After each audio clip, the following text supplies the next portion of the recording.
A typical home consists of 3 to 4 bedrooms, 2 bathrooms, a kitchen, living and dining area, maybe a family room. Some homes a little larger or smaller, but normally with one family occupying the home. But when you think of a mansion, some people cannot even imagine it.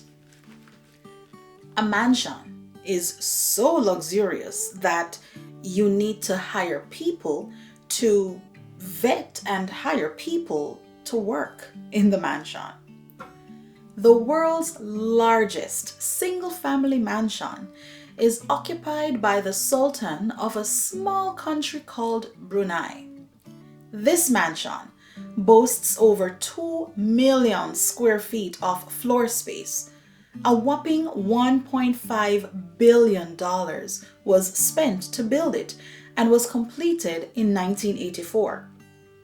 Just to give you a better explanation of how enormous this mansion is, it has 1,788 rooms and 257 bathrooms. Imagine playing hide and seek in this home. We will get back to this because this earthly mansion is quite interesting.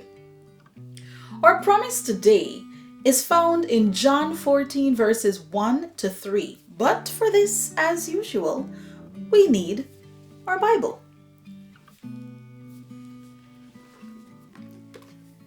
John 14 verses 1 to 3 states, "Let not your heart be troubled.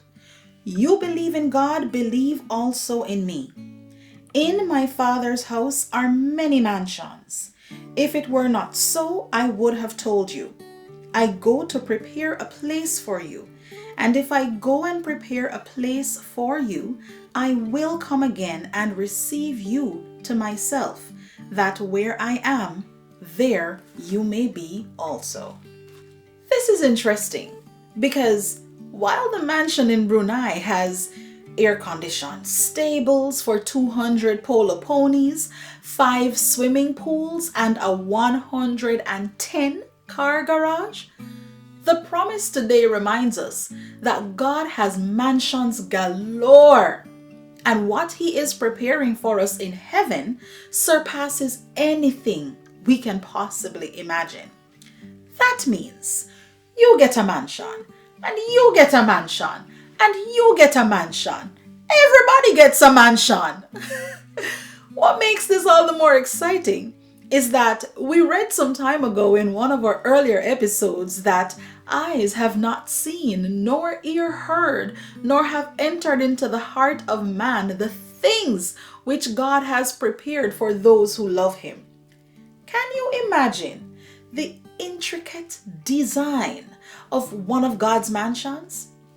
Revelations 21 stated that the foundations of the walls of the city were adorned with all kinds of precious stones.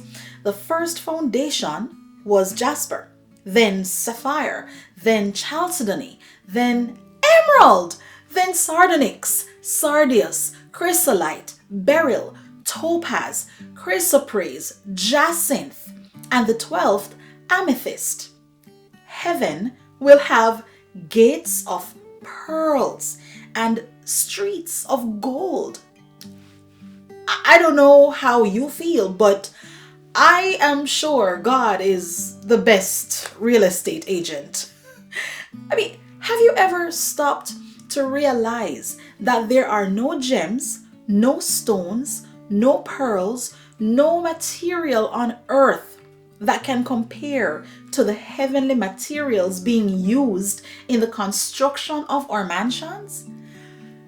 I'm getting excited because an incredibly rare gemstone called taphite was discovered in Sri Lanka in 1945, and since then, only a handful of these gems have ever been found. This is described as the rarely seen beauty.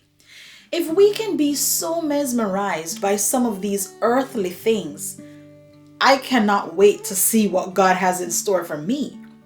Thank God that getting one of these mansions is not like winning the lottery, because the Bible stated that if we stay close to Jesus and if we commit our lives to Him, love Him, and serve Him, all the promises that He has said are afforded unto us.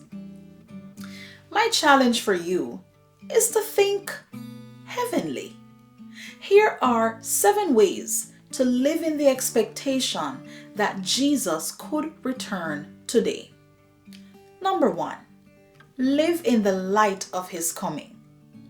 Number 2, be discerning. Watch out that no one deceives you. Number 3, accept the uncertainties, recognizing that the day or hour no one knows. Number 4, don't lose hope. Number 5, encourage one another and build each other up, because the day of the Lord will come just like a thief in the night. Number 6, live as if today was the day. If we're not careful, we will be led into complacency. If we live expecting Him to return today, we are compelled to live every day for what really matters, which is eternity. And number 7, keep on doing the work Jesus left us to do. Jesus warned of troubling events as we near the end of the age, including persecution of believers. Then He added that nothing, not even persecution, should distract us from the one necessary thing, which is to preach the gospel to all the nations. Remember, John 14 verses 1 to 3, let not your heart be troubled. You believe in God, believe also in me. In my Father's house are many mansions. If it were not so, I would have told you. I go to prepare a place for you. And if I go and prepare a place for you, I will come again and receive you to myself, that where I am, there you may be also. If this promise gave you some form of encouragement and you are preparing for your heavenly mansion, please share it in the comment section.